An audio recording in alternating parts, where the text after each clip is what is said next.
வானொலியில் நீங்கள் கேட்டு ரசித்த தென்கட்சி கோ. சுவாமிநாதன் ஐயா அவர்களின் கதைகள். ஒரு தடவை நாரதர் ஒரு தெரு வழியாக போய்கிட்டு இருந்தார். வழியில் ஒருத்தர் வேத சாஸ்திரம்லாம் படிச்சுக்கிட்டு உட்காந்துருந்தார். அவர் நாரதரை பார்த்து எங்கே போயிட்டுருக்குறீங்கன்னு கேட்டார். கடவுளை பார்த்துட்டு வரலாம்னு போயிட்டுருக்கிறேன் அப்படின்னார் நாரதர். அப்படின்னா அவர்கிட்ட எனக்கு எப்போ முக்தி கிடைக்கும்னு கேட்டுட்டு வாங்களேன் அப்படின்னார் இவர். சரி கேட்டு வரேன் அப்படின்னு சொல்லிவிட்டு நாரதர் நடந்தார். கொஞ்சம் தூரத்தில் ஒரு மரத்தடியில் ஒரு தொழிலாளி செருப்பு தைச்சிக்கிட்டு உட்காந்துருந்தார். அந்த ஆளும் அதே மாதிரி கேட்டுக்கிட்டார். எனக்கு எப்போ முக்தி கிடைக்கும்னு கடவுள்கிட்ட கேட்டுக்கிட்டு வாங்களேன்னார். அவர்கிட்டையும் சரின்னு சொல்லிவிட்டு நாரதர் நேராக வைகுண்டத்துக்கு வந்து சேர்ந்தார். கடவுளை பார்த்தார். இவங்க ரெண்டு பேரும் சொல்லி அனுப்பின விஷயத்தை பற்றி கேட்டார். அதுக்கு கடவுள் சொன்னார், அந்த செருப்பு தைக்கிற தொழிலாளி உடல் நீத்ததும் உடனே என்னை வந்து அடைவான். ஆனால் அந்த சாஸ்திரம் படித்த ஆள் இப்போதைக்கு என்கிட்ட வந்து சேரமாட்டான். அவன் இன்னமும் பல பிறவிகள் எடுத்து அங்கேயே இருக்க வேண்டியிருக்குது. எப்போ இங்கே வந்து சேருவான்னு எனக்கே தெரியாது அப்படின்னார். நாரதருக்கு இதோட ரகசியம் என்னங்கிறது புரியல. எனக்கு ஒன்றும் புரியலையேன்னாரான் கடவுள்கிட்ட. சீக்கிரம் புரிஞ்சுக்குவே, நீ திரும்பி போகிறப்போ நான் இங்கே வைகுண்டத்தில் என்ன செஞ்சுக்கிட்டு இருக்கேன்னு கேட்டால், ஒரு ஊசியின் துவாரத்தில் ஒரு யானையை கோத்துக்கிட்டு இருக்கிறேன்னு அவங்கக்கிட்ட சொல்லு அப்படின்னார் கடவுள் சிரிச்சுக்கிட்டே. நாரதர் பூமிக்கு திரும்பினார். கடவுளை பார்த்தீங்களா, எப்படி இருக்கார் அப்படின்னு விசாரித்தார் வேத சாஸ்திரம் படித்தவர். ஓ பகவானா, அவர் யானையை ஊசியின் காதில் நுழைச்சிக்கிட்டு இருக்கிறார் பார்த்தேன்னார் நாரதர். ஊசி காதில் யானையா? அது எப்படி முடியும்? நீங்கள் சொல்கிறத நான் நம்ப மாட்டேன்னு விட்டார் அவர். சரி, இந்த ஆளுக்கு இறைவன் பேரில் நம்பிக்கை இல்லை அப்படிங்கிறத நாரதர் புரிஞ்சுக்கிட்டார். அடுத்தபடியாக அந்த தொழிலாளி இருந்த இடத்துக்கு போனார். இறைவனை பார்த்தீங்களான்னு கேட்டார் அவர். பார்த்தேன், ஒரு ஊசி துவாரத்தில் யானையை கோத்துக்கிட்டு இருந்தார் அப்படின்னு சொல்லிவிட்டு நாரதர் அந்த ஆள் முகத்தை கவனித்தார். அந்த தொழிலாளி இதை கேட்டுட்டு கொஞ்சம் கூட ஆச்சரியப்படலை. அவரால் முடியாத காரியம் கூட உண்டானார். என்ன இப்படி சொல்கிற, ஊசியின் துவாரத்தில் யானையை கோக்க முடியும்னு நீ நம்புறியா அப்படின்னு கேட்டார் நாரதர். நிச்சயமாக நம்புகிறேன்னார் அவர். அது எப்படி அப்படின்னு கேட்டார் இவர். இதோ பாருங்கள், நான் இந்த ஆலமரத்தடியில் தான் தினமும் உட்காந்துருக்கிறேன். தினமும் இந்த மரத்திலிருந்து எவ்வளவோ பழம் கீழே விழுது. இந்த பழத்தில் இருக்கிற ஒவ்வொரு விதையிலேயும் உள்ள ஒரு ஆலமரம் இருக்குது. ஒரு சின்ன விதைக்குள்ளே ஒரு பெரிய ஆலமரம் இருக்க முடியுங்கிறப்ப ஊசி துவாரத்தில் கடவுள் யானையை நுழைய வச்சாருங்கிறத ஒத்துக்கிறதுல என்ன கஷ்டம் இருக்குது அப்படின்னு ரொம்ப சர்வசாதாரணமாக பதில் சொன்னாராம் அந்த தொழிலாளி. நாரதர் யோசனை பண்ணார். இந்த தொழிலாளி வேத சாஸ்திரங்களையெல்லாம் படிக்கலைன்னா கூட அறிவுபூர்வமாக சிந்தித்து இறைவனை நம்புகிறான். அதனால தான் கடவுள் இந்த ஆளுக்கு சீக்கிரம் முக்தி கிடைக்கும்னு சொன்னார் அப்படிங்கிறத புரிஞ்சுக்கிட்டாராம். இந்த கதையில் வர்ற கடவுள், நாரதர், வைகுண்டம் இதெல்லாம் ஒரு பக்கம் இருக்கட்டும், ஒரு சின்ன விதைக்குள்ளே ஒரு பெரிய ஆலமரம் தூங்கிக்கிட்டு இருக்கு அப்படிங்கிற உண்மை, அந்தரத்தில் 1000 கிரகங்கள் சுற்றிக்கிட்டு இருக்குங்கிற உண்மை, இதெல்லாம் நாம் பார்த்துக்கிட்டு தானே இருக்கிறோம். இந்த உண்மைகள் அதிசயமாக நமக்கு தெரியறதுனால அதை நம்பாமல் இருந்துட முடியாது. இயற்கையை பரிபூர்ணமாக நம்புங்கள், அந்த நம்பிக்கையே நம்ம வாழ்க்கைக்கு ஆதாரம் அப்படிங்கிறத விளக்கிறதுக்காக தான் இந்த கதை. இந்த காலத்தில் நம்ம பிள்ளைங்களுக்கெல்லாம் இது மாதிரி நம்பிக்கை அதிகமாகவே இருக்குது. ஒரு நாள் ஒரு சின்ன பையன்கிட்ட கேட்டேன், ஏன்பா கடவுள் ஒரு பானைக்குள்ளே ஒரு யானையை நுழைய வச்சுட்டாருன்னு சொன்னால் அதை நீ நம்புவியா அப்படின்னு கேட்டோம். நம்புவேன் சார், அது ஒன்றும் பெரிய அதிசயம் இல்லைன்னா. எப்படிறான்னு கேட்டோம். எப்படின்னா அந்த பானை அந்த யானையை விட பெருசாக இருந்திருக்கும், அவ்வளவுதான் அப்படின்னு சொல்கிறான். ஒரு ஊரில் ஒரு இளைஞன் இருந்தான். ஒரு நாள் அவன் ஒரு குருவை தேடிக்கிட்டு புறப்பட்டான். ஊரை விட்டு வெளியில் போனான். போகிற வழியில் ஒரு காடு. அந்த காட்டில் ஒரு மரத்தடியில் ஒரு பெரியவர் உட்காந்துருக்கிறார். அமைதியாக மௌனமாக அவர் அமர்ந்திருக்கிறார். இந்த பெரியவரை விசாரிக்கலாம், குருவை தேடி கண்டுபிடிக்கிறதுக்கு இவர் ஏதாவது ஒரு வழி சொல்லி கொடுப்பார் அப்படின்னு நினச்சிக்கிட்டு அவரை நெருங்கினான். ஐயா, எனக்கு ஒரு குரு தேவை, எங்கே கிடைப்பார், அவரை எப்படி அடையாளம் கண்டுபிடிக்கிறது, அதை பற்றி ஏதாவது விவரம் சொன்னீங்கன்னா நான் கண்டுபிடிச்சிக்குவேன் அப்படின்ட்டுருக்கான். பெரியவர் நிமிர்ந்து பார்த்தார். தம்பி, அது ரொம்ப சுலபம். அவர் வயசானவராக இருப்பார், என்னை விட சுமார் 30 வயசு அதிகமாக இருக்கும். அவர் ஒரு மரத்தடியில் தான் உட்காந்துருப்பார் அப்படின்ட்டுருக்கான். சரிங்க பெரியவரே, அது என்ன மாதிரியான மரம், எப்படி இருக்கும் அப்படின்னு கேட்டிருக்கான். பெரியவர் அந்த விவரங்களையும் சொல்லியிருக்கிறாரு. அது மட்டும் இல்லை, சந்திக்கிற நாள், நேரம், வினாடி முதற்கொண்டு எல்லா விவரங்களையும் துல்லியமாக சொன்னாராம். இவ்வளவு விவரங்களை இவரால் எப்படி சொல்ல முடியுது அப்படின்னு இவனுக்கு ஆச்சரியம். இருந்தாலும் அந்த பெரியவர் கடைசியாக ஒரு விவரம் சொன்னார். அது என்ன தெரியுமா, எப்படியும் நீ அவரை சந்திக்கிறதுக்கு ஒரு 30 வருஷம் ஆகும் அப்படின்னு சொல்லிவிட்டாரான். ரொம்ப நன்றிங்க பெரியவரே அப்படின்னு சொல்லிவிட்டு அந்த இளைஞன் புறப்பட்டுருக்கான். இப்போ அவனுக்கு குரு பற்றின விவரம் எல்லாம் கிடச்சிட்டுது, சந்திக்கிற நேரமும் தெரிஞ்சுட்டுது. ஆனால் 30 வருஷம் அவரை தேடி அலைய வேண்டியிருக்குமே. அவன் தேட ஆரம்பித்தான். காடு மலை எல்லாம் சுற்றி அலைஞ்சான். பல வருஷங்கள் தேடினான். அழுத்து போயிட்டான். கடைசியில் அவனுக்கும் வயசாகிட்டுது. கடைசியில் தன்னுடைய சொந்த ஊருக்கே திரும்பி போய்கிட்டு இருந்தான். அங்கே ஒரு மரத்தடியில் அவன் தேடிக்கிட்டு இருந்த குருநாதர் கிடைச்சார். யார் அவருன்னா, 30 வருஷத்துக்கு முன்னாடி வழி சொல்லி கொடுத்தாருல அதே பெரியவர். அவருக்கு இப்போ 30 வயசு அதிகமாக இருந்தது. அதே மரம். அன்னைக்கு பெரியவர் சொன்ன அடையாளம் இப்போ பொருத்தமாக இருந்தது. இப்போ அந்த பெரியவர் சொன்னார், சரியாக வந்து சேர்ந்துட்டேன், வா, உனக்காக தான் நான் இவ்வளவு காலமும் காத்துக்கிட்டு இருந்தேன் அப்படின்னாராம். என்ன சொல்கிறீங்கன்னு இருக்கான். 30 வருஷத்துக்கு முன்னாடி என்கிட்ட வந்தியே, அப்போவே என் காலம் வந்து முடிஞ்சு போயிருந்தது. அப்போவே என்ன உனக்கு அடையாளம் தெரியல, அதனால் இவ்வளவு காலம் உனக்காக காத்துட்ருக்கும்படி ஆகிட்டுது அப்படின்னாராம். ஐயா, அப்போவே நீங்கள் சொல்லியிருக்கலாமே, இதுதான் 30 வருஷம் கழித்து நீ சந்திக்க போகிற இடம், நான் தான் உன்னுடைய குரு அப்படின்னு சொல்லியிருக்கலாமே அப்படின்ட்டுருக்கான். அந்த பெரியவர் சிரிச்சுக்கிட்டே இதுக்கு பதில் சொன்னாராம், நான் எவ்வளவோ விவரமாக தான் சொன்னேன், நீ சரியாக புரிஞ்சிக்கல. காரணம், அப்போது நீ போதுமான அளவுக்கு பக்குவம் பெற்றிருக்கவில்லை. அதனால் புரியும் சக்தி இல்லாமல் போயிட்டுதப்போ 30 ஆண்டு காலம் நீ அலைஞ்சி தெரிஞ்சிருக்கிற. அது காரணமாக இப்போ உனக்கு அந்த பக்குவம் வந்துட்டுது. அதனால தான் அடையாளம் காண முடிஞ்சுது. நானே உன்னுடைய குரு அப்படின்னாராம். இதிலேருந்து என்ன தெரியுதுன்னா, ஆன்மீகத்தில் மாணவனாக சேர்றதுக்கு கூட ஒரு பக்குவத்தன்மை தேவைப்படுது. ஒரு பெரிய ஞானி, அவர்கிட்ட சீடனாக இருக்க ஒருத்தன் வந்தான். எதிரில் நின்னான். ஞானி அவனை வெகு நேரம் உற்று பார்த்தார். அப்புறம் சொன்னார், சீடனாக இருக்கிறது ரொம்ப சிரமம்னார். நான் தயாராக இருக்கிறேன்னா. அது இன்னமும் சிரமமாச்சே, இங்கே வந்து குருவாக இருக்கிறது மட்டுமே சுலபம் அப்படின்னாராம். அப்படின்னா நான் குருவாகவே ஆகிடுறேன் அப்படின்னானா. இது போலவே இந்த காலத்தில் கதை ஒன்று உண்டு. ஒரு பள்ளிக்கூடத்தில் வகுப்பு ஆசிரியர் மாணவனை திட்டிக்கிட்டு இருந்தார். டேய், நீ 100க்கு 10 மார்க்கு தான் வாங்கிக்கிட்டு இருக்க. இவ்வளவு மோசமாக நீ படித்தா கடைசியில் மாடு மேய்க்கிறது கூட லாய்க்கு இல்லாதவனா ஆகிடுவேன். அதுக்கப்புறம் என்ன செய்ய போகிறேன் அப்படின்னாராம். பையன் தலையை சொரிஞ்சிக்கிட்டே சொன்னானா, சார் அப்படின்னா ஒன்று செய்கிறேன் அப்படின்னானா. இவர் கேட்டிருக்கார், என்ன செய்ய போகிறேன்னு. வேறு என்ன சார், உங்களை மாதிரி ஒரு ஆசிரியர் ஆகிடுறேன் அப்படின்னானா. இமயமலை அடிவாரத்தில் ஒரு மடம். அங்கே ஒரு சன்னியாசி இருந்தார்.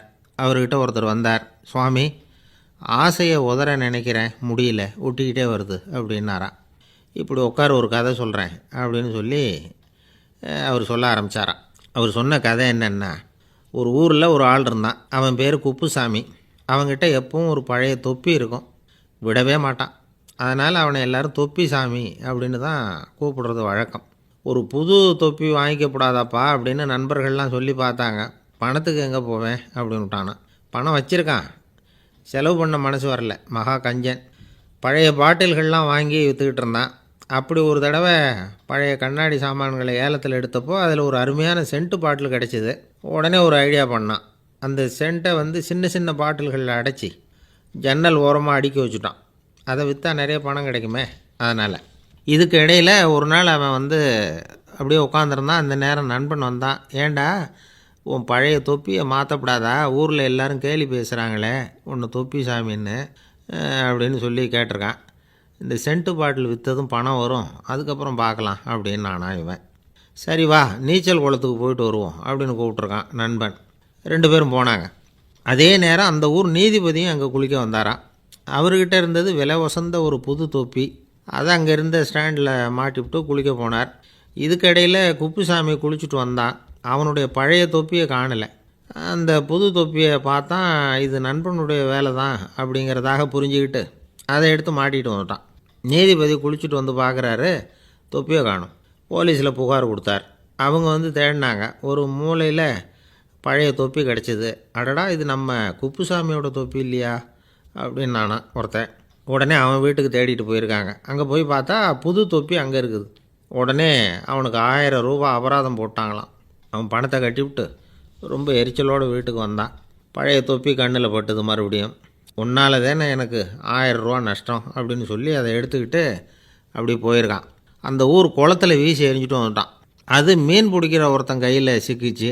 அவன் வர்ற வழியில் அதை எடுத்து வேகமாக வீசி எறிஞ்சான். அது நேராக குப்புசாமி வீட்டு ஜன்னல் வழியாக உள்ளே வந்து இந்த சென்ட்டு பாட்டில்கள் மேலே விழுந்து எல்லாம் உடஞ்சி நொறுங்கி போச்சு. குப்புசாமி பார்த்தான். தோட்டத்தில் ஆழமாக ஒரு குழியை வெட்டினான். அந்த தொப்பியை போட்டான், மூடிவிட்டான். இதை அடுத்த வீட்டுக்காரன் பார்த்தான். ஏதோ புதையல் தான் வச்சுருக்கான் போல இருக்குன்னு நினச்சான். போலீஸில் போய் புகார் கொடுத்துட்டான். மறுபடியும் போலீஸ் குழியை தோண்டினாங்க. பழைய தொப்பி மறுபடியும் வெளியில் வந்தது. எல்லோரும் சிரிக்கிறாங்க. அன்னைக்கு ராத்திரியே அந்த தொப்பியை எடுத்துக்கிட்டு நேராக புறப்பட்டான். ஒரு கல்லில் அதை சேர்த்து கட்டி குடிநீர் தொட்டி இருக்கும்ல அதில் போட்டுட்டு வந்துட்டான். இனிமேல் என்ன பண்ணும் பார்ப்போன்னு. ஒரு நாள் திடீர்னு குழாயெல்லாம் அடைப்பட்டு போச்சு.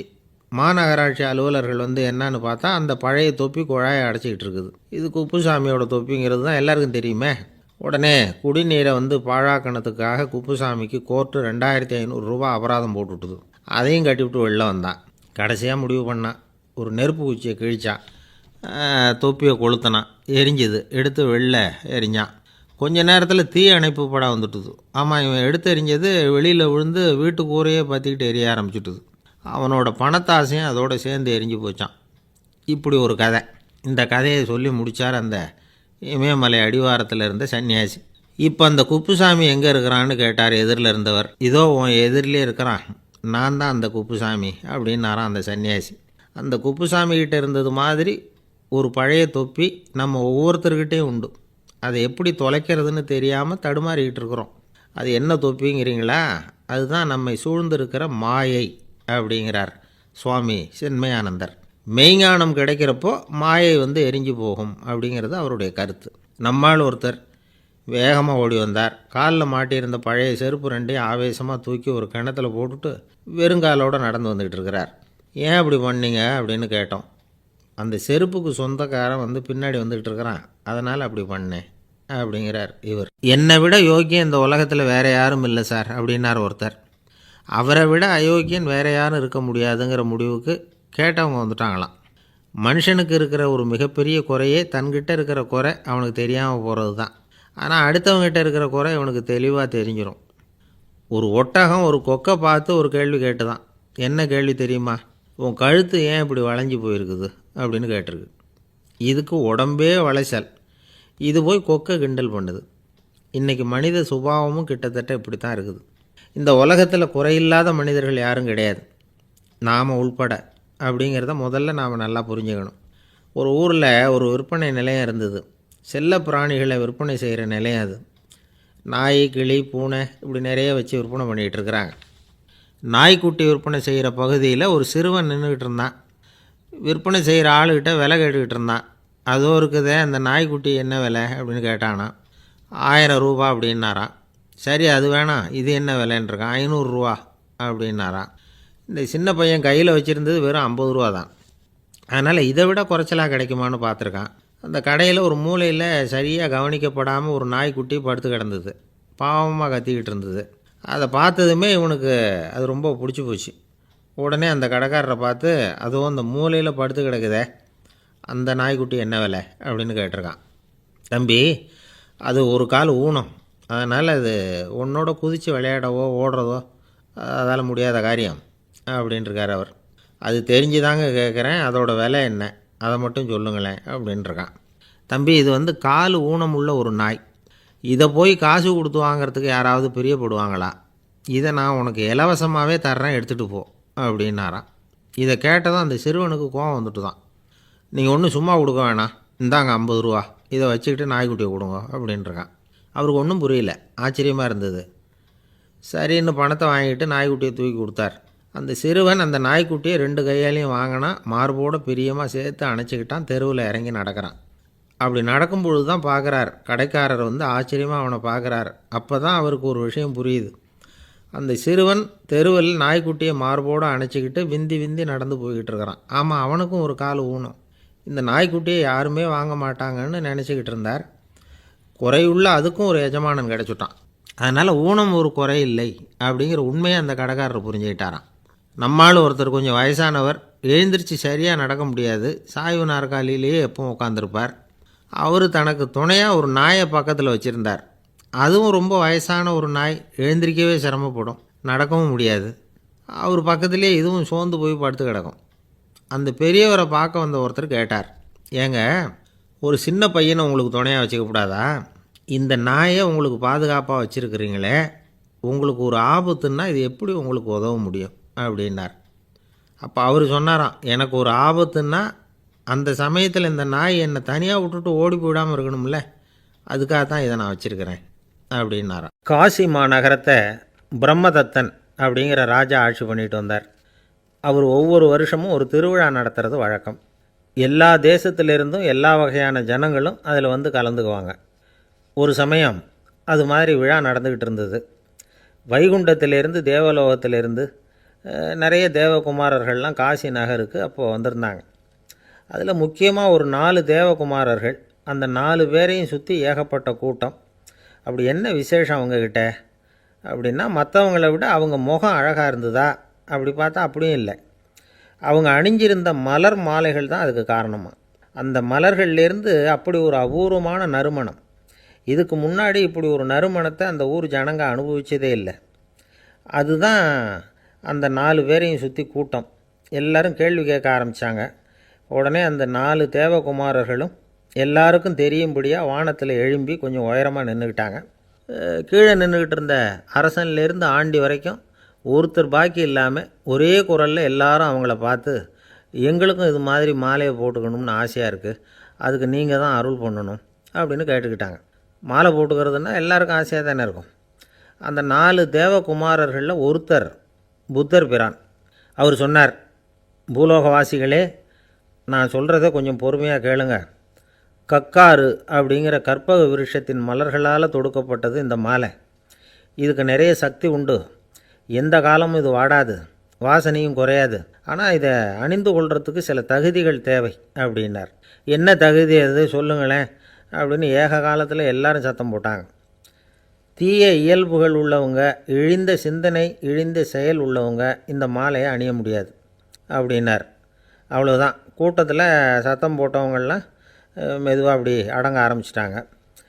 இன்னொரு தேவகுமாரன் சொன்னார், அடுத்தவங்க பொருளை அபகரிக்காதவன், அடுத்தவங்களுக்கு கெடுதல் பண்ணக்கூடிய பொய் பேசாதவன், பேராசையினால் கெட்ட வழியில் பொருள் ஈட்ட நினைக்காதவன் இந்த மாலையை போட்டுக்கலாம் அப்படின்னார்.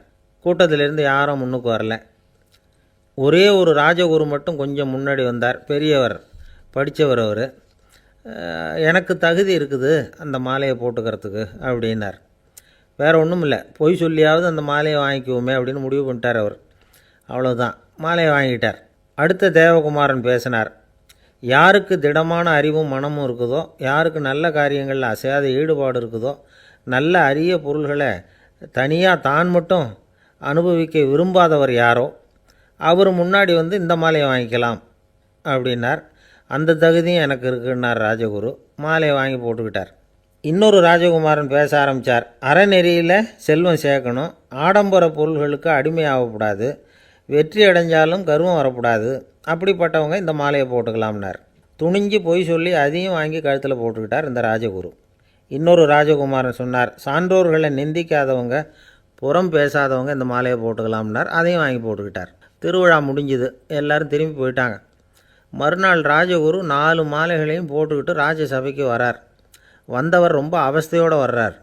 மாலையெல்லாம் வாடி போயிட்டுது, வாசனை எதுவும் கிடையாது. அது மட்டும் இல்லை, அவருக்கு கடுமையான தலைவலி வேறு வந்துட்டுது.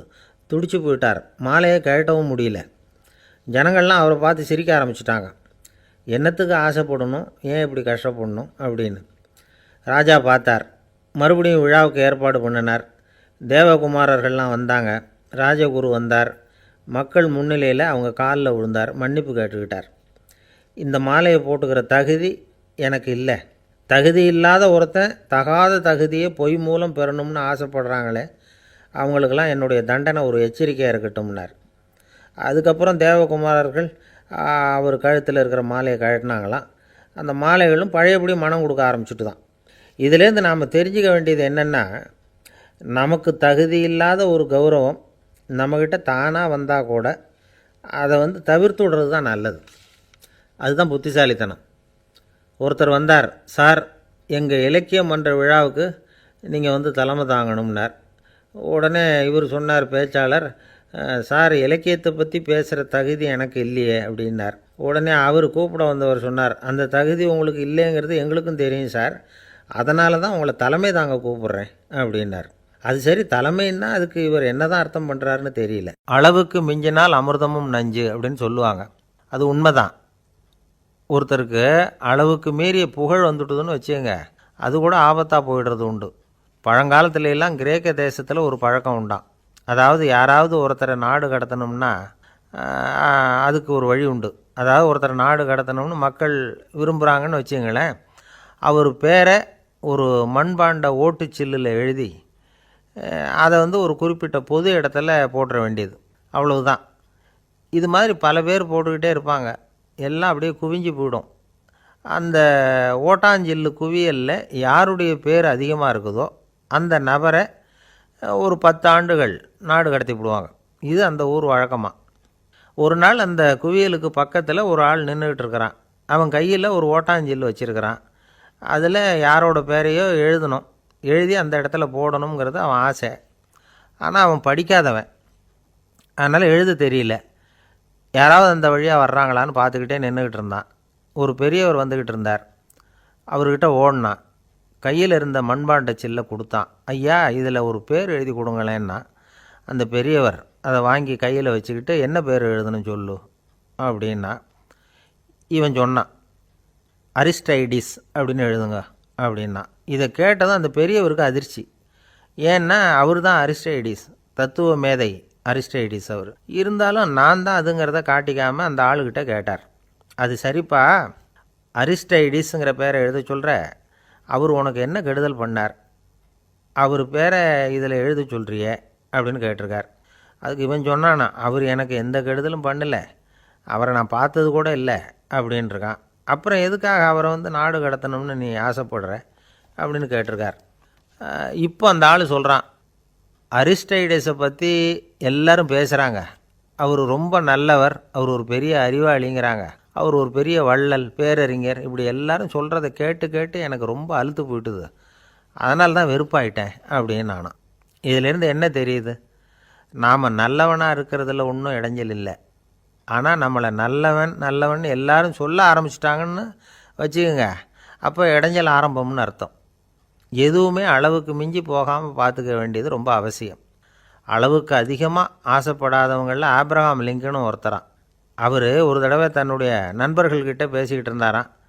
ஒருத்தர் கேட்டிருக்கார், ஒரு மனுஷனுக்கு கால்கள் எவ்வளோ உயரம் இருக்கணும் அப்படின்னு கேட்டாராம். இதுக்கு ஆப்ரஹாம் லிங்கன் சொன்னாராம், அது என்ன, இடுப்புலேருந்து தரையை தொடுற அளவுக்கு உயரம் இருந்தால் போதும் அப்படின்னாராம். ஒரு பெரிய பியானோ கலைஞர் வியன்னாவில் இருந்தார். ரொம்ப புகழ்பெற்ற இசைக்கலைஞர் அவர். இங்கிலாந்து மகாராணி விக்டோரியா அவருடைய சங்கீதத்தை கேட்கணும்னு ஆசைப்பட்டாங்க. அவரை அரண்மனைக்கு கூப்பிட்டாங்களாம். பியானோ வாசிக்க சொல்லி கேட்டாங்களாம். இவரும் ரொம்ப பிரமாதமாக வாசித்து காட்டியிருக்கார். உடனே பாராட்டி பரிசுகள்லாம் கொடுத்து அனுப்புனாங்களாம். அந்த இசையை கேட்குறதுல அரசிக்கு ரொம்பவும் ஆர்வம் உண்டு. அதனால் அதுக்கப்புறமும் அந்த கலைஞர் அடிக்கடி அரண்மனைக்கு வர வேண்டிய அவசியம் ஏற்பட்டது. ஏன்னா அரசி கூப்பிட ஆரம்பித்தாங்க. இவர் போகணும், அங்கே இசை நிகழ்ச்சி நடத்தணும், இவர் அங்கே பாடி வாசிக்கிறது உண்டு. ஒரு தடவை மகாராணி அவரை பார்த்து, உங்கள் நாட்டு தேசிய கீதம் பாடுங்களேன் அப்படின்னு கேட்டாங்களாம். உடனே அவர் தன்னுடைய நாடான ஆஸ்திரியாவின் தேசிய கீதத்தை பாடியிருக்கிறார். அவர் பாட ஆரம்பித்த உடனே மகாராணி எழுந்திரிச்சு நின்னாங்களாம். அதுக்கு மரியாதை செலுத்துகிற நோக்கத்தோடு பாட்டு முடிகிற வரைக்கும் அப்படியே நின்றுக்கிட்டு இருந்தாங்களாம். இதுதான் அந்த அரசியினுடைய பெருந்தன்மை. அதாவது நாட்டுப்பற்றுங்கிறது அந்த அளவுக்கு அப்படி இருக்கணும். இப்படி ஒரு அரசியே நம்ம நாட்டு தேசிய கீதத்துக்கு எழுந்திரிச்சு நின்று மரியாதை செலுத்துகிறாங்க அப்படிங்கிறத புரிஞ்சிக்கும் பொழுது அந்த முதிய கலைஞரின் மகிழ்ச்சிக்கு அளவே இல்லையாம். அதுக்கப்புறம் அந்த பியானோ கலைஞர் ஒரு நாள் தன்னுடைய நண்பர் ஒருத்தர்கிட்ட பேசிக்கிட்டு இருந்தாராம். அப்போ சொன்னாராம், மகாராணியார் எனக்கு எவ்வளவோ பரிசுகள்லாம் கொடுத்துருக்குறாங்க, ஒரு தடவை எனக்கு வைரக்கல் பதித்த அணி ஒன்றை கூட பரிசாக கொடுத்தாங்க. ஆனால் அதை விட உயர்ந்த விலை மதிக்க முடியாத அணி என்ன தெரியுமா?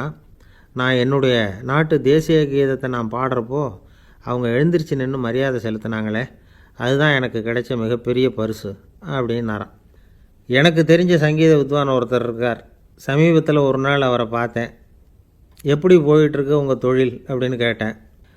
ரொம்பவும் வித்தியாசமாக போயிட்டுருக்குங்க அப்படின்னார். என்ன சொல்கிறீங்க அப்படின்னேன். முன்னாடியெல்லாம் நான் பாடினா எதிரில் இருக்கிறவங்க தான் எழுந்திரிச்சு போயிட்டு இருந்தாங்க. இப்போ எப்படின்னா நான் பாட ஆரம்பிச்சுட்டா உடனே பக்கவாத்தியக்காரனே எழுந்திரிச்சு போயிடுறான் அப்படின்னார் ரொம்ப வேதனையோட.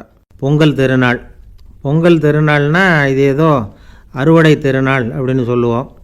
அதாவது வருஷம் பூரா நாம் பாடுபட்டு அதனுடைய பலனை அனுபவிக்கிற நாள் அப்படிங்கிறது நாம் சொல்லிகிட்டு இருக்கிறது. இது முக்கியமாக இது ஒரு நன்றி அறிவிப்பு நாள் அப்படின்னு சொல்லுவாங்க. இன்றைக்கி நிறைய நன்றி அறிவிப்பு கூட்டம்லாம் நடந்துக்கிட்டு இருக்குல்ல, அது மாதிரி விவசாயிகள் நடத்துகிற ஒரு நன்றி அறிவிப்பு விழா இது. யாருக்கு நன்றி சொல்கிறாங்கன்னா ஆதவனுக்கு. அதாவது சூரியன் இல்லைன்னா விவசாயம் இல்லை.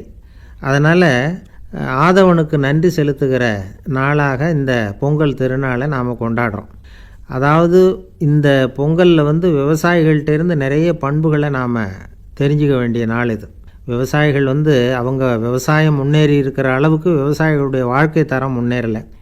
அந்த அளவுக்கு அவர்கள் நாட்டுக்காக உழைச்சிக்கிட்டு இருக்கிறாங்க.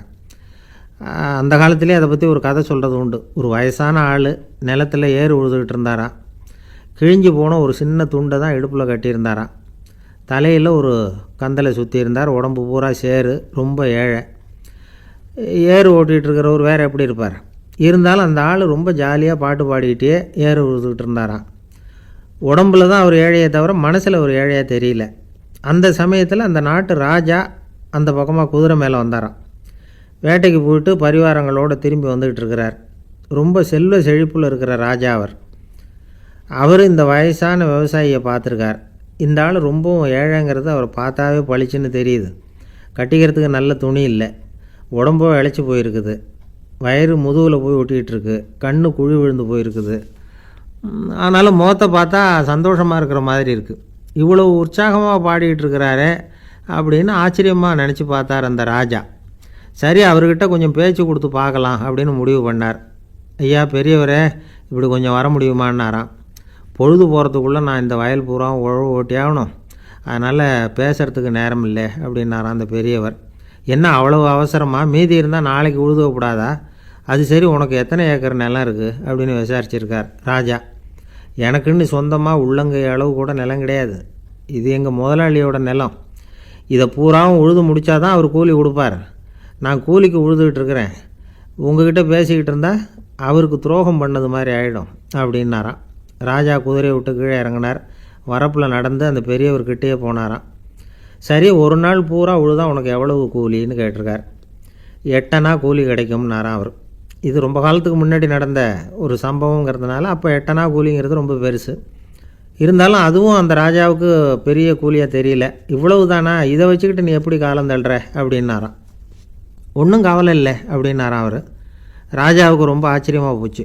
8 அணா கூலி வாங்குகிற இந்த ஆள் கவலை இல்லாமல் இருக்கிறார், ஏராளமான வசதியோடு இருக்கிறன்னா கவலை இல்லாமல் வாழ முடியலையே அப்படின்னு நினச்சி பார்த்துருக்கார். அது சரி, 8 அணாவில் எப்படி குடும்பம் நடத்துகிற அப்படின்னு கேட்டாராம். எனக்கு கிடைக்கிற 8 அணாவில் 2 அணா குடும்பத்துக்கு செலவழிக்கிறேன், 2 அணா பழைய கடனுக்கு கொடுக்குறேன், 2 அணா தர்மம் செய்கிறேன், 2 அணா வட்டிக்கு கொடுக்குறேன், ஒரு குறையும் இல்லைன்னாராம். ராஜாவுக்கு ஒன்றும் புரியல. எனக்கு ஒன்றும் புரியலேன்னு இருக்கார். ஐயா, எனக்கும் என் மனைவிக்கும் 2 அணா செலவாகுது.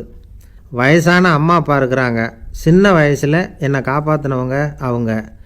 அந்த கடனுக்கு 2 அணா செலவாகுது, அது பழைய கடன். என் தங்கச்சி ஒருத்தி ஆதரவு இல்லாத நிலைமையில் தன்னுடைய மகனோட என் வீட்டில் இருக்கிறா. அவளுக்கும் அவள் மகனுக்கும் 2 அணா செலவு பண்ணுறேன், அது தர்மம். எனக்கு 2 பிள்ளைங்க இருக்கிறாங்க, அவங்களுக்கு 2 அணா செலவு பண்ணுறேன், அது வட்டிக்கு கொடுக்கறது மாதிரி. பிற்காலத்தில் அவங்க எங்களை காப்பாற்றுவாங்க. அந்த வகையில் நான் திருப்தியோடு வாழ்ந்துக்கிட்டு இருக்கிறேன் அப்படின்னாராம். ராஜாவுக்கு அர்த்தம் புரிய ஆரம்பிச்சுதான். அந்த பெரிய நிலத்தை விலை கொடுத்து வாங்கி அந்த பெரியவருக்கே தானமாக கொடுத்துட்டாராம். இப்போ உழுதவருக்கே நிலம் சொந்தமாயிட்டுது. அன்னையிலேருந்து அரசனுக்கும் ஆறுதல் கிடைச்சிதான். இப்படி ஒரு கதை சொல்லுவாங்க.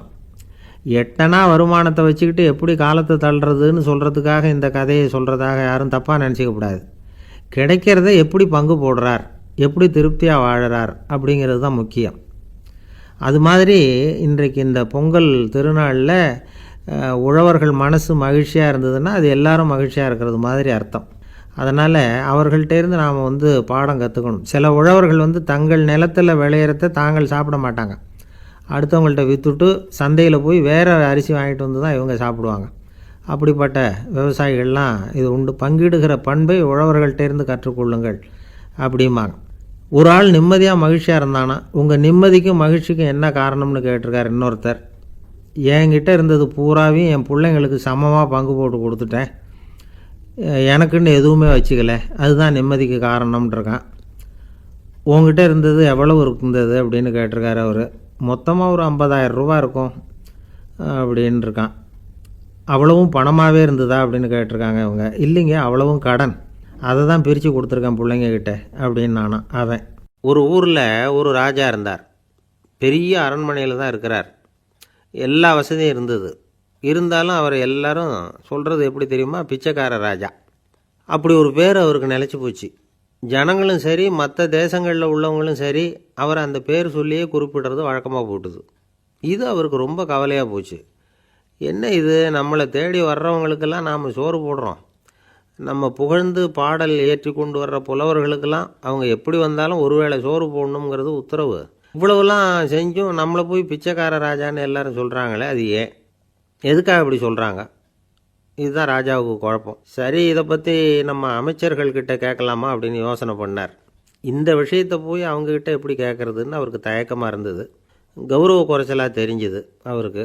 சரி, சாதாரண குடிமக்கள்கிட்ட இதை பற்றி கேட்கலாமா அப்படின்னு யோசனை பண்ணார். கேட்கலாம், ஆனால் அவங்க யாரும் ராஜா முன்னாடி வந்து நின்று தைரியமாக பேசக்கூடிய அளவுக்கு இல்லை. ராஜாவோட குழப்பம் நாளுக்கு நாள் அதிகமாக போச்சு. கடைசியாக அவர் ஒரு முடிவுக்கு வந்தார். அதாவது, இதை பற்றி ஒரு பிச்சைக்காரங்கிட்டே கேட்டு பார்த்துட்டா என்ன. இதுதான் அவர் பண்ண முடிவு. உடனே மாறு வேஷம் போட்டுக்கிட்டு நகர்வலம் போனார். ஒரு பிச்சைக்காரனை கண்டுபிடிச்சார். இதை பாருப்பா, நம்ம ராஜாவை எல்லாரும் பிச்சைக்கார ராஜான்னே சொல்கிறாங்களே, அதுக்கு என்ன காரணமாக இருக்கும் அப்படின்னு கேட்டார். அதுக்கு அவன் சொல்கிறான், இதுக்கான பதிலை இன்னும் ஒரு 30 நாளில் சொல்கிறேன் அப்படின்னா. உடனே இவருக்கு சந்தோஷம். உண்மையை அவங்ககிட்ட சொன்னார். நான் வேறு யாரும் இல்லை, நான் தான் இந்த நாட்டு ராஜா. இப்போ நீ என் கூடவே வந்துடும், அரண்மனையிலேயே தங்கிக்கோ. 30 நாள் கழித்து எனக்கு பதில் சொல்லிவிட்டு அதுக்கப்புறமா நீ போகலாம் அப்படின்னு சொல்லி அழைச்சிட்டு வந்துட்டார். அரண்மனையில் ஒரு மூலையில் அவன் தங்கறதுக்கு இடம் கொடுத்தார். தினம் 2 வேளையும் இவனுக்கு சோறு போடுங்க அப்படின்னு உத்தரவு போட்டார். ராஜா கொடுத்த இடத்துல போய் உக்காந்துக்கிட்டான் அந்த பிச்சைக்காரன். தினமும் அந்த அரண்மனையில் நடக்கிறதையெல்லாம் கவனிச்சிக்கிட்டு வந்தான். வேளைக்கு சாப்பாடு வரும், சாப்பிட்டுக்கிட்டு இருக்கான். இப்படி 30 நாள் முடிஞ்சுது. ராஜா வந்தார். என்ன, என்னோட கேள்விக்கு பதில் என்னன்னு கண்டுபிடிச்சிட்டியான்னார். கண்டுபிடிச்சிட்டேன்னா. என்ன எல்லாரும் பிச்சைக்கார ராஜான்னு சொல்கிறாங்களே, அது நியாயமாக படுதா உனக்குன்னு கேட்டார். நியாயமாக தான் படுது, சந்தேகம் இல்லாமல் நீங்கள் பிச்சைக்கார ராஜா தான். என்ன தான் நீங்கள் வசதியோடவும் படைபலத்தோடவும் இருந்தால் கூட நீங்கள் எங்கள் வர்க்கத்தை சேர்ந்த ஆசாமி தான் அப்படின்னு அடித்து சொல்லிவிட்டான் அந்த ஆள். ஏனால் அப்படி சொல்கிறேன்னு கேட்டார் இவர். அரசே, ஒரு உண்மையை கண்டுபிடிச்சி சொல்கிறதா நான் உங்ககிட்ட சொன்னேன். நீங்கள் ராஜ பரம்பரைன்னா உடனே உங்கள் கழுத்தில் கிடக்கிற முத்து மாலையை கழட்டி பரிசாக கொடுத்துருப்பீங்க, பொன்னையும் மணியையும் கொடுத்துருப்பீங்க. ஆனால் நீங்கள் அப்படி செய்யலை. என்னை ஒரு மூலையில் உட்கார வச்சு 2 வேளை சோறு போட சொன்னீங்க. உங்களை தேடி யார் வந்தாலும், யார் வந்து பாராட்டி பேசினாலும் அல்லது பிரச்சனைகளை சொன்னாலும் நீங்கள் செய்கிற ஒரே காரியம் சோறு போடுறது தான். பிச்சைக்காரனுக்கு சோறு மட்டும்தான் உலகம். உங்கள் விஷயத்துலேயும் நீங்கள் அப்படி தான் நினைக்கிறதாக தெரியுது. நல்லா கவனிங்க. எந்த ஒரு பிரச்சனைக்கும் சோறு தான் முடிவுன்னு நினைக்கிறீங்க பாருங்கள். நீங்கள் சந்தேகமில்லாத எங்களை சேர்ந்த ஆள் தான் அப்படின்னு விட்டான் அந்த பிச்சைக்காரன். அதுக்கப்புறம் தான் அந்த ராஜா தன்னுடைய தவறுகளையெல்லாம் திருத்திக்கிட்டாராம். பசின்னு வர்றவங்களுக்கு சோறு தான் போடணும், அது தப்பு இல்லை. பாராட்ட வர்றவங்களுக்கெல்லாம் சோத்தையே போட்டு அனுப்புனா இப்படி தான் பேர் வரும். எனக்கு தெரிஞ்ச ஒருத்தர் தினமும் யாராவது ஒருத்தரை தன் வீட்டுக்கு அழைச்சிட்டு போவார், சாப்பாடு போட்டு அனுப்புவார். முன்னறிவிப்பு இல்லாமல் திடீர்னு ஒரு விருந்தாளியோடு வீட்டில் போய் இவர் நிற்கிறது வழக்கம். அந்த அம்மாவும் இவருக்காக தயார் பண்ணி வச்சுருந்ததை இவர் அழைச்சிட்டு வந்திருக்கிற விருந்தாளிக்கு போட்டுருவாங்க. விருந்தாளி சாப்பிட்டுட்டு போனதுக்கப்புறம் இவர் மனைவிகிட்ட உனக்கு சிரமம் வேணாம் அப்படின்னு சொல்லிவிட்டு பக்கத்தில் உள்ள ஒரு ஹோட்டலுக்கு போய் காசு கொடுத்து சாப்பிட்டுட்டு வந்துடுவார். பல நாள் இப்படி நடக்கும். ஒரு நாள் அவரை தனியாக கூப்பிட்டுக்கிட்டு போய் ஏன் இப்படி பண்ணுறீங்கன்னு கேட்டோம். அதுக்கு அவர் சொல்கிறாரு, எங்கள் வீட்டு சாப்பாட்டிலேருந்து தப்பிக்கிறதுக்கு எனக்கு வேறு வழி எதுவும் தெரியல சார், அதனால தான் இப்படி பண்ணிகிட்ருக்கிறேன் அப்படின்னார் ரொம்ப பரிதாபமாக. ஒரு நண்பர் அவர்கிட்ட பேசிக்கிட்டு இருந்தேன். மனித உறவுகள் பற்றி அவர் சொல்லிகிட்டு இருந்தார். அமெரிக்காவில் தந்தை மகன் உறவு எப்படி இருக்குது அப்படிங்கிறத விளக்கிறதுக்கு அவர் ஒரு கதையை சொன்னார். ஒரு அப்பா பகல் பூராவும் அலுவலகத்தில் வேலை, ஓடி ஆடி உழைச்சிக்கிட்டு களைச்சி போய் ராத்திரி 10 மணிக்கு மேலே வீடு திரும்பினான். வீட்டு வாசலில் அவரோட மகன் காத்துக்கிட்டு இருக்கிறான். இன்னமும் தூங்கலை. அப்பாவை வாசல்லையே தடுத்து நிறுத்தி, அப்பா உனக்கு சம்பளம் எவ்வளவு அப்படின்னு கேட்குறான். ஏற்கனவே ஆஃபீஸ் பிரச்சனைகளால் அலுத்து போய் திரும்புகிற அப்பாவுக்கு கோவம் வந்துடுது. என்னடா இப்படிலாம் கேளுன்னு உங்கள் அம்மா உனக்கு சொல்லி கொடுத்தாளா அப்படின்னு சொல்லிவிட்டு உள்ளே போய் சட்டையை கட்டி மாட்டி விட்டு குளிச்சு விட்டு மறுபடியும் வெளியில் வந்து உடையை மாற்றுகிற சமயம். அப்போ மறுபடியும் மகன் உள்ளே வந்து நிற்கிறான் அவர் முன்னாடியே. அப்பா உனக்கு எவ்வளவு சம்பளங்கிறான் மறுபடியும். அப்பாவுக்கு எரிச்சல் அதிகமாகிட்டுது. மணிக்கு $20 போதுமா அப்படின்னார். அப்படின்னா எனக்கு ஒரு $10 தர முடியுமான்னா மகன். இதுக்கு தான் என் சம்பளம் எவ்வளவுன்னு கேட்டியா? 2ஆம் வகுப்பு படிக்கிற உனக்கு எதுக்குடா $10 அப்படின்னு கத்திவிட்டு தொலைக்காட்சி பெட்டியின் முன்னாடி போய் உட்காந்துக்கிட்டு ஏதோ நிகழ்ச்சியை பார்க்க ஆரம்பிச்சிட்டார். கொஞ்ச நேரம் கழித்து மறுபடியும் மகன் வந்து நிற்கிறான். அப்பா ப்ளீஸ் எனக்கு ஒரு $10 கொடுக்க முடியுமா? மகனுடைய கண்களில் கண்ணீர். என்னடா அவன் கண்ணீரை காட்டி காரியம் சாதிக்கலாம்னு பார்க்குறியா? ஒரு காசு கூட கொடுக்க மாட்டான் போ அப்படின்னு விரட்டி விட்டான். மகன் கண்ணீரை தொடச்சிக்கிட்டே கண்ணை தொடச்சிக்கிட்டு பேசாமல் போய் படுத்துக்கிட்டானா. கொஞ்ச நேரம் ஆச்சு. அப்பாவோட கோபம் கொஞ்சம் கொஞ்சமாக குறைஞ்சிது. பிள்ளைகிட்ட கோபமாக கத்துனது தப்பு தாங்கிறது புரிஞ்சுது அவனுக்கு. எழுந்திரிச்சு போனான், படுக்கை இறக்கி போனான். மகனை பார்த்தான். அவன் தலையணையை கட்டி பிடிச்சிக்கிட்டு அழுதுகிட்டு இருக்கிறான். அவனை மெல்ல நெருங்கி அவங்ககிட்ட எதமாக பேசுகிறதுக்கு ஆரம்பித்தானான். எதுக்குடா உனக்கு $10 பள்ளிக்கூடத்தில் கேட்டாங்களா அப்படின்னு கேட்டானான். மகன் சொல்லியிருக்கான், இல்லை டாடி, உனக்கு 1 மணி நேரம் சம்பளம் $20ன்னு சொன்னேன். நீ ஏற்கனவே எனக்கு கொடுத்த பாக்கெட் மணி $10 என்கிட்ட இருக்குது. இப்போ நீ இன்னொரு $10 கொடுத்தீங்கன்னா அதையும் சேர்த்து $20 ஆகிடும். அந்த $20 நான் உனக்கு கொடுத்துருவேன். அப்படி கொடுத்தா நீ என் கூட 1 மணி நேரம் செலவழிப்ப இல்லையா? அதுக்காக தான் $10 கேட்டேன் அப்படின்னு சொன்னானான். அந்த அப்பா கண்ணு கலங்கி போச்சான். ஆதரவோடு தன்னுடைய மகனை கட்டி பிடிச்சி அழ ஆரம்பிச்சிட்டாராம். இதுதான் நண்பர் சொன்ன கதை. அமெரிக்கா மட்டும் இல்லை, உலகம் பூராவும் இன்றைக்கி மனித உறவுகள் இப்படி தான் மாறிக்கிட்டு இருக்கு. பெரியவர்கள் அறிவுரை என்ன தெரியுமா? உங்கள் குழந்தைகளிடமிருந்து குழந்தை பருவத்தை பிரித்து விடாதீர்கள் அப்படிங்கிறது தான். அதாவது இன்றைய குழந்தைகள் தங்கள் பிருந்தாவனத்தை இழந்து விடுகிறார்கள் அப்படிங்கிறது அவங்களுடைய கருத்து. இந்த நிலைக்கு நாம் காரணமாக இருந்துடக்கூடாது. குழந்தைகளோட விளையாடுவோம், குடும்பத்தோடு உறவாடுவோம் அப்படிங்கிறது தான் நம்முடைய நோக்கமாக இருக்கணும். இன்றைய உறவு முறைக்கு இன்னொரு உதாரணம் சொல்லுவாங்க. ஒருத்தர் வந்தாராம்.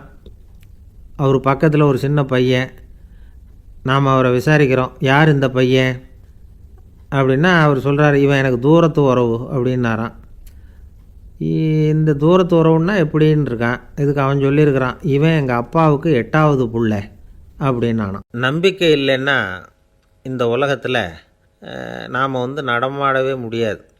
அவநம்பிக்கையோடு இருந்துக்கிட்டு இருந்தால் என்றைக்கும் அவஸ்தை தான். நாம் நம்புறது நடக்குதோ இல்லையோ அது வேறு விஷயம். ஆனால் எதையும் நம்பி தான் நாம் அடி வைக்க வேண்டியிருக்கு. வேறு ஒன்றும் வேணாம், ஒரு லாட்ரி சீட்டு வாங்குகிறோம். அது எங்கே நமக்கு விழப்போகுது அப்படிங்கிற அவநம்பிக்கையோடவா வாங்குகிறோம்? பரிசு நமக்கு தான் அப்படிங்கிற நம்பிக்கை உள்ளூர இருக்கிறதுனால தான் அதை வாங்குகிறோம். இருந்தாலும் முடிவு வேறு மாதிரி ஆகிடுது. அதுக்காக மனசு சோர்ந்து போகிறதில்ல. அடுத்த மாதமும் சீட்டு வாங்குகிறோம். இந்த நம்பிக்கை தான் மனித வாழ்க்கைக்கு ஆதாரம். ஒரு கடையில் போய் டீ சாப்பிட்றீங்க. அந்த டீ நல்ல டீ தானா, அதில் விஷம் கலந்துருக்குமா அப்படிங்கிற சந்தேகம் வந்துட்டுதுன்னு வச்சுங்க. அதுக்கப்புறம் அதை எப்படி நீங்கள் சாப்பிட முடியும்? நம்பி தான் சாப்பிட்ணும். ரயில் ஒழுங்காக போய் சேருங்கிற நம்பிக்கை இருக்கிறதுனால தான் அதில் ஏறி உட்காடுறோம். லெட்டர் ஒழுங்காக போய் சேருங்கிற நம்பிக்கை இருக்கிறதுனால தான் பெட்டியில் போடுறோம். சரி, நம்ம கதையெல்லாம் நம்மளோட இருக்கட்டும். மனித நம்பிக்கை எந்த அளவுக்கு உறுதியாகவும் அறிவுபூர்வமாகவும் இருக்கணுங்கிறதுக்கு அலெக்சாண்டர் வாழ்க்கையில் நடந்த ஒரு சம்பவத்தை உதாரணமாக சொல்லலாம். இந்த உலகத்தையே ஜெயிக்கணும்னு புறப்பட்டார் அலெக்சாண்டர். ஒரு கட்டத்தில் அவர் சிட்னஸ் நதி கரைக்கு சேர்ந்தார். அந்த சமயத்தில் அவருக்கு கடுமையான நோய் வந்துட்டுது. அவர் கூடவே வந்திருந்த கிரேக்க வைத்தியர்கள் என்னென்னமோ முயற்சியெல்லாம் பண்ணி பார்த்தாங்க. இருந்தாலும் அலெக்சாண்டருக்கு வந்திருக்கிறது என்ன நோய்ங்கிறத அவங்களால கண்டுபிடிக்க முடியல. ஏன்னா அந்த பகுதியில் உள்ளவங்களுக்கு மட்டுமே அதிகமாக வரக்கூடிய ஒரு வினோதமான நோயாக இருந்தது அது. ஆனால் அவர் இருக்கிற இடம் எதிரியோட இடம், பாரசீக மன்னனோட ஆளுகைக்கு உட்பட்ட இடம். என்ன பண்ணுறது அப்படின்னு எல்லாரும் யோசனை பண்ணாங்க. பாரசீக மன்னனோட அரண்மனையில் இருக்கிற வைத்தியர் வந்தால் இந்த நோயை குணப்படுத்தி விடுவார் அப்படின்னு சொன்னாங்க. இருந்தாலும் எதிரியோட நாட்டில் இருக்கிற வைத்தியரை கூப்பிட்டு எப்படி நம்பி வைத்தியம் பார்க்க சொல்கிறது அப்படின்னு சொல்லி எல்லோரும் தயங்கினாங்க. ஆனால் அலெக்சாண்டர் தயங்கலை. பரவாயில்ல, அழைச்சிட்டு வாங்கன்னு விட்டார். உடனே அவரை போய் அழைச்சிட்டு வந்துட்டாங்க. அவர் வந்தார். அலெக்சாண்டர் உடம்பை பரிசோதனை பண்ணி பார்த்தார். சரி, இதை குணப்படுத்தி விடலாம், பயப்பட வேண்டியதில்லை. ஆனால் இதுக்கு ஒரு மூலிகை ரசம் தயார் பண்ணி கொடுக்கணும். நான் போய் அதை தயார் பண்ணிவிட்டு 2 நாளில் திரும்பி வந்துடுறேன் அப்படின்னு சொல்லிவிட்டு போனார் அந்த வைத்தியர். அதே மாதிரி 2 நாளில் திரும்பி வந்தார் மூலிகை ரசத்தோடு. இதுக்கு இடையில் அலெக்சாண்டரோட தளபதிகளில் ஒருத்தர் ரகசியமாக ஒரு எச்சரிக்கை கடிதம் கொடுத்து அனுப்பியிருக்கிறான். அதை வாங்கி என்ன விஷயம்னு பார்த்தார். இப்போ உங்ககிட்ட வந்திருக்கிற எதிரி நாட்டு வைத்தியரை நம்பாதீங்கோ, அவன் கொண்டுகிட்டு வந்திருக்கிற மூலிகை ரசத்தில் விஷம் கலந்துருக்குது அப்படின்னு அதில் எழுதியிருக்கு. அதை பார்த்தார் அலெக்சாண்டர். இருந்தாலும் கொஞ்சம் கூட அலட்டிக்கலை. வைத்தியர் கொடுத்த மருந்தை வாங்கி கடகடன்னு குடிச்சுட்டு அதுக்கப்புறம் அந்த கடிதத்தில் இருந்த விஷயத்தை அந்த வைத்தியர்கிட்ட சொன்னார். வைத்தியர் திகைச்சு போயிட்டார். தன் மேலே அலெக்சாண்டர் வச்சுருக்கிற நம்பிக்கையை பார்த்து அவருக்கு ரொம்ப வியப்பு. வைத்தியர் உண்மையிலேயே நல்ல மருந்து தான் கொண்டுகிட்டு வந்து கொடுத்துருக்கிறார், அதில் விஷம்லாம் எதுவும் கலக்கலை. அதுக்கப்புறம் அலெக்சாண்டர் அந்த வைத்தியரை பார்த்து சொன்னாராம், நம்பிக்கைங்கிற அச்சாணியை ஆதாரமாக வச்சுக்கிட்டு தான் இந்த உலகம் சுற்றிக்கிட்டு இருக்குது. எனக்கு எதிரியாக இருந்தாலும் பாரசீக மன்னர் ரொம்ப பெரியவர். அப்பேற்பட்ட மன்னருடைய அரண்மனை வைத்தியர் தொழில் நேர்மை இல்லாதவராக இருக்க மாட்டார். அப்படி இருந்தால் அவரை அரண்மனை வைத்தியராக வச்சிருக்கவே மாட்டாங்க அப்படின்னு நம்பினேன். என்னுடைய நம்பிக்கை வீண் போகலை அப்படின்னாராம். இதுதான் மானுட நம்பிக்கைங்கிறது. இந்த காலத்துலேயும் இது மாதிரி இந்த மானுட நம்பிக்கையை ரொம்பவும் சாமர்த்தியமாக கையாளுகிற கெட்டிக்காரங்க சில பேர் இருக்கிறாங்க. இந்த காலத்து குரு, அவருக்கு ஒரு சிஷ்யன். குரு முன்னாடி அந்த சிஷ்யன் ரொம்ப பணிவாக நின்று, குருவே, உங்கள் கையால் விஷத்தை கொடுத்தாலும் அதை வாங்கி மடமடன்னு குடிச்சிருவேன் அப்படின்னா. உன்னுடைய குரு பக்தியை மெச்சினேன் அப்படின்னார் குரு. அதுக்கு அந்த சிஷ்யன், அப்படி இல்லை குருவே, உங்ககிட்ட சிஷ்யனாக இருக்கிறத விட உங்கள் கையால் விஷத்தை வாங்கி குடிச்சு விடுறது ரொம்ப நல்லது, அதனால தான் அப்படி சொன்னேன் அப்படின்னா. ஒரு ஊரில் ஒரு ஆள் இருந்தான், தையல் கடை வச்சுருந்தான். அவங்ககிட்ட ஒருத்தன் ஒரு சட்டை துணி எடுத்து கொடுத்து தைக்க சொல்லியிருந்தான். வர்ற சனிக்கிழமை வா, வந்து வாங்கிட்டு போ அப்படின்னு அவன் சொல்லியிருந்தான். அதே மாதிரி அவன் வந்தான். அவன் தச்சு வச்சுருந்த சட்டையை கொடுத்தான். இவன் வாங்கி அங்கேயே போட்டு பார்த்தான். கை நீளம் ஒன்றுக்கு ஒன்று வித்தியாசமாக இருந்தது. வலது கை இடது பக்கத்தை விட நீளம் குறைச்சலாக இருந்தது. இவன் முணுமுணுக்க ஆரம்பிச்சிட்டான், என்ன இது இப்படி தச்சுவிட்டியே அப்படின்னு. இதுக்கு அவன் சொன்னான், ஐயய்யா, இதுக்காகவா சங்கடப்படுறீங்க? வலது கையை மட்டும் கொஞ்சம் உள்ளே இழுத்தாப்புல வச்சுக்கிட்டிங்கன்னா சரியாக போடும். மற்றபடி அந்த சட்டையில் உள்ள கலை அம்சத்தை கவனிங்க, எவ்வளோ அற்புதமாக தைச்சிருக்கேன் பாருங்கள். ஒரு சின்ன குறையை பொருட்படுத்தாதீங்க. நான் சொன்னது மாதிரி கையை கொஞ்சம் உள்ளே இழுத்து வச்சுக்கிட்டு நீங்கள் பாட்டுக்கு நடந்து போங்க, ஜோராக இருக்கும் அப்படின்னா. அவனும் யோசனை பண்ணி பார்த்தான். சரியான யோசனையாக தான் தோணுச்சு. கொஞ்சம் முயற்சி பண்ணி வலது கையை உள்ளே இழுத்து சட்டை சரியாக இருக்கிறது மாதிரி பண்ணிட்டான். இப்போ மறுபடியும் ஒரு பிரச்சனை. வலது கையை உள்ளே இழுத்த மாதிரி வச்சுக்கிட்டதும் முதுகு பக்கம் கொஞ்சம் துணி தளர்ந்து தொங்குறது மாதிரி ஆயிட்டுது. என்ன இது, முதுகு பக்கம் துணி குவிஞ்சுட்டுதே, அப்படியே தொங்குறது மாதிரி இருக்கே அப்படின்னு அவன் மறுபடியும் ஆரம்பித்தான். ஐயா, இதுக்காகவா கவலைப்படுறீங்க? உடம்பு அதுக்கு தகுந்த மாதிரி கொஞ்சம் வளைச்சிக்கிட்டா போச்சு. இதுக்காக அந்த அழகான தையலை பிரித்து அதில் உள்ள கலை அம்சத்தை கெடுக்கிறதுக்கு என் மனசு இடம் கொடுக்கல. எவ்வளவுக்கு தளர்த்தியாக இருக்கோ அவ்வளவுக்கு கொஞ்சம் உடம்பை வளைச்சி அப்படியே வச்சுங்க, சரியாக போடும் அப்படின்னா. இதுவும் நல்ல யோசனையாக போடுது அப்படின்னு நினச்சானா இவன். சரின்னு சொல்லிவிட்டு புறப்பட்டான். தெருவில் இறங்கினான். கையை கொஞ்சம் உள்ளே இழுத்தான். உடம்பை கொஞ்சம் வளைச்சி வச்சுக்கிட்டான். சட்டைக்கு தகுந்த மாதிரி பண்ணிட்டான். அப்படியே மெதுவாக நடந்து போனான். இப்போ எதிரில் இன்னொருத்தன் வந்தான். இவனை பார்த்தான். இவன் போட்டிருக்கிற சட்டையை பார்த்தான். ஆஹா, அற்புதமாக இருக்கு. நான் சும்மா சொல்லக்கூடாது, ரொம்ப நல்லா இருக்குது இது. நிச்சயமாக இது இந்த ஊர் மேலே தெருவில் ஒருத்தன் இருக்கிறானே, அவன் தைச்சதாக தான் இருக்கணும் அப்படின்னு நானான். இதை கேட்டதும் அவனுக்கு ஆச்சரியம் ரொம்ப. எப்படி அவ்வளவு கரெக்டாக கண்டுபிடிச்சிங்க அப்படின்னு கேட்டிருக்கான். இதுக்கு அந்த வழிப்போக்கன் சொன்னானா, அவன் ரொம்ப கெட்டிக்காரன். உங்களை மாதிரி உடம்பும் கையும் வளைஞ்சு போன ஒரு ஆளுக்கு அவனை தவிர வேற யாராலையும் இவ்வளவு பொருத்தமான சட்டையை தைக்க முடியாது அப்படின்னு நானா. பாருங்க, அவனுக்காக இவன் அனுசரிக்க போய் இவனோட நிலைமை எப்படி ஆயிடுது பாருங்க. இதே மாதிரி தான் சில சடங்குகளும் சம்பிரதாயங்களும் நம்மளை கோமாளியை ஆக்கி விட்டுரும். எதுவாக இருந்தாலும் அதில் அறிவுபூர்வமான அணுகுமுறை அவசியம். ஒரு நர்ஸு அவசரமாக ஓடி வந்து டாக்டர்கிட்ட சொல்லிச்சான், டாக்டர், ஒரு தப்பு நடந்து போச்சு. 10ஆம் நம்பர் பெட்டில் இருக்கிற பேஷண்ட்டுக்கு காலில் ஆப்ரேஷன் பண்ணுறதுக்கு பதிலாக கையில் ஆப்ரேஷன் பண்ணிவிட்டீங்க. கையை ஆப்ரேஷன் பண்ண வேண்டிய ஆள் 7ஆம் நம்பர் பெட்டில் இருக்கார் அப்படின்னு தான். இதுக்கு அவர் பதட்டப்படாமல் சொன்னாராம், பரவாயில்ல, இவரை தூக்கி 7ஆம் நம்பர் பெட்டில் போட்டுரு அப்படின்னாராம்.